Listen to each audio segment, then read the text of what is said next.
Welcome to Chapter 4, everyone. In this chapter, we will be diving into agriculture, which is the science of farming. Agriculture is a human endeavor that is tied up very closely with the environment. Agriculture impacts the environment, and the environment impacts agriculture.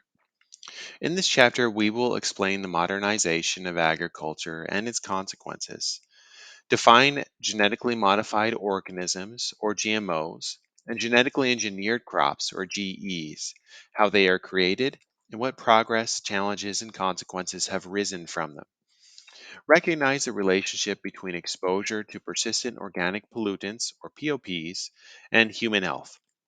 And finally, explain alternative practices to farming and soil management. So let's begin by first taking a brief look at where agriculture came from, so then we can talk about how it has been modernized in the 20th century.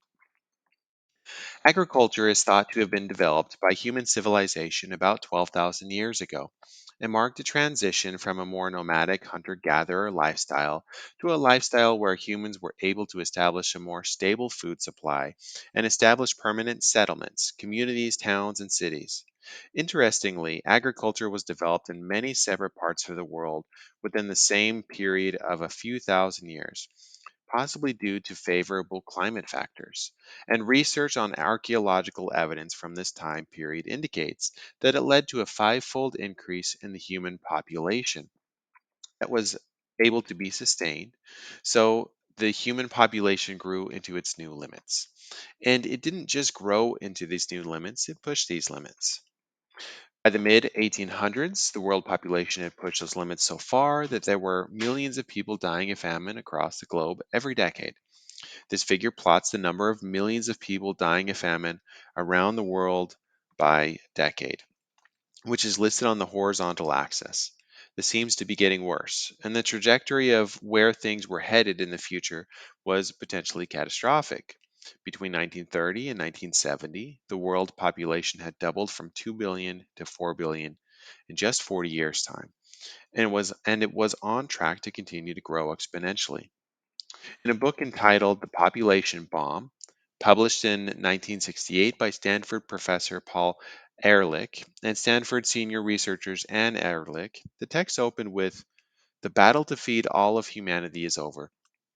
In the 1970s, hundreds of millions of people will starve to death in spite of any crash programs embarked upon now. At this late date, nothing can prevent a substantial increase in the world death rate." These authors were hardly alone, and concern about the dire food security situation was widespread. But as the century progressed, the number of deaths from famine dropped off significantly and remains lower today than the historical numbers. All the while, the world population continued to grow exponentially, as predicted, to the 8 billion people on Earth today. So, what happened? What happened to avert the hunger crisis that the world was faced with? Well, the answer is the Green Revolution happened. The Green Revolution was a transformative shift in global food production brought about by scientific advancements in agriculture, improving farming practices, and new technologies and innovations. It led to a stunning increase in agricultural productivity and efficiency, so much so that the growing world population was able to be better fed than ever.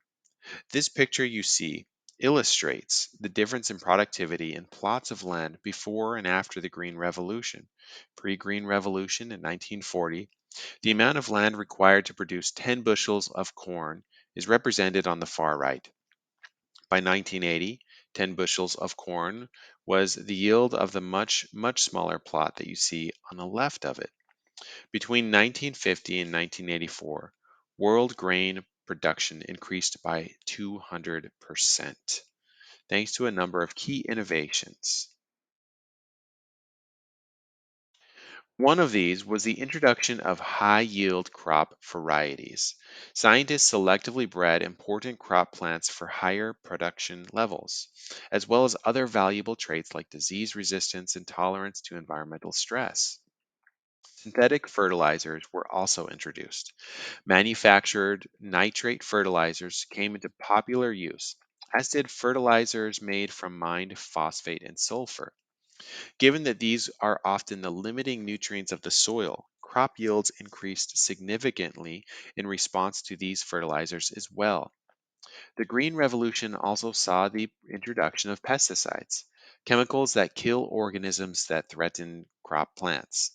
These include herbicides that kill invasive weeds, insecticides that kill insects, and fungicides that kill infectious fungi. Improved irrigation techniques were also developed so that water and land could be used more efficiently. This included drip irrigation and sprinkler irrigation. And finally, agriculture was further mechanized. New machines were developed for planting, harvesting, tilling, processing. So many of the other steps of the farming process became automated and therefore more efficient. Together, these advancements led to a massive increase in agricultural output in a very short time period. But one thing you may have noticed from that previous figure is that while there is an enormous leap in productivity between 1940 and 1980, the productivity gains that have been made since then have been far more modest. Things began to level off around 1990 when those Green Revolution innovations reached their maximum potential. So, how has agricultural science been working to improve productivity since then? What's responsible for these more modest gains that you see since 1990? That's going to be the subject of the next section as we continue our journey through agriculture.